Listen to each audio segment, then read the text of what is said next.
Good day, ma'am. My name is Karim Howard Avinilla. The topic that I chose is warehousing, and the subtopic that I chose is principle of warehousing. This strategy layout plan involve optimize the warehouse layout by placing high demand item near shopping areas to reduce travel time and congestion, nearby improving productivity.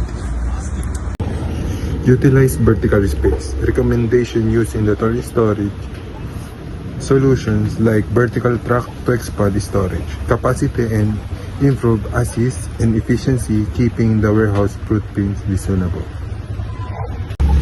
Ensure flexibility.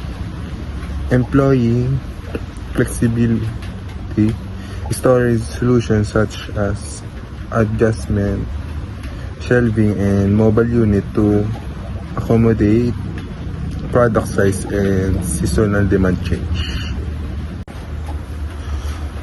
Priorities employees. Support training for the workforce and focusing on well-being through ergonomic workstation and safety measure for positive environment and increased productivity.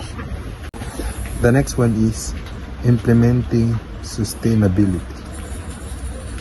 Incorporating environmentally friendly methods like energy efficient lighting, cycle product, and eco-friendly package to save, review, and enhance brand image.